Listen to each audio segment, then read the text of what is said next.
We're going to replace this old shower valve today. This one, the plumbing comes in from the attic, so it comes down. Then it also has one cold circuit that goes to a spigot outside. So we'll keep that connected and we'll show you the process. We got the old stuff out. We're going to have to notch this 2x4 in the center for the new valve. You see that new valve? This is the new one that's going in. This is similar to what we put in my shower. So it's usually works out well if we cut a section out, because we want to center that with the drain if possible.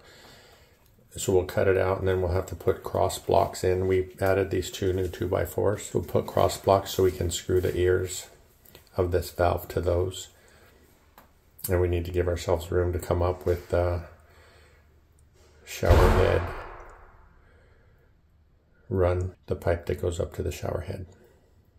We got the outside of our pipe cleaned with the wire brush and sandpaper, and then this tool is made to deburr the inside and the outside of the pipe.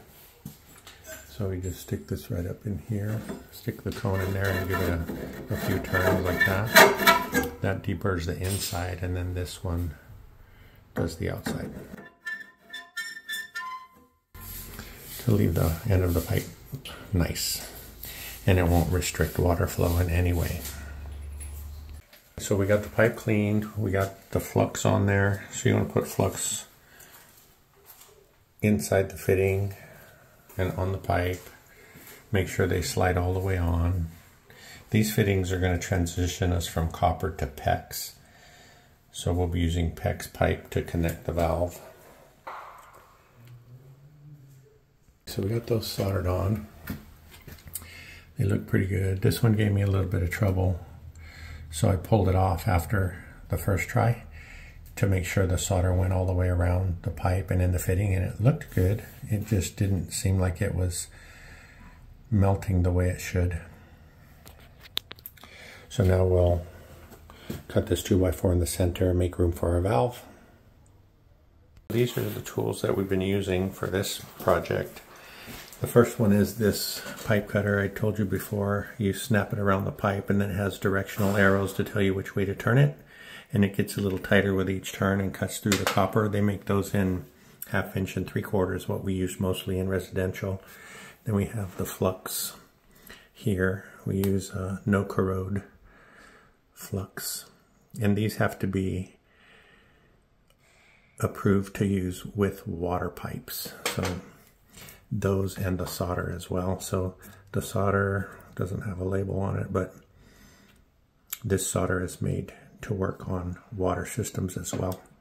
And then this guy is our wire brush for inside the fittings, 3/4 and 1/2. And those go outside the pipes, 1/2 and 3/4. And then I use this MAP gas. It's like propane, but it's burns a little bit hotter, so you can get your work done a little bit faster instead of waiting for the pipes to heat up. And then this tip has an adjustable flame and a quick starter. We talked about this before. We're getting ready to set our shower valve. We have our blocks in behind it, and this one works out really nice. This ribbed area on the housing is where the finish wall is supposed to end, meaning your tile. So our backer board is 1/2 inch. Our tile usually ends up being 3/8 to 1/2 inch, which would put us at about 1 inch. So that's going to fall right in that range. And that should be perfect. We got all our fittings on. We have the position for the handheld shower head, and we put that one way up at about 7 feet because it's a rain head and the bar has a slight bend in it. You'll see that later. We got our PEX pipe, 1/2 inch PEX, 1/2 inch expansion ring. These guys just slide onto the end, and you want to make sure that they go all the way on. And then this piece is going to go from the valve to the shower head. This expansion tool is going to expand this a few times, and then we're going to, on 1/2 inch, we go 5 or 6 rotations, and then we'll slip it onto the brass fitting, and it'll shrink and it'll get tight on the fitting. So we're going to expand it.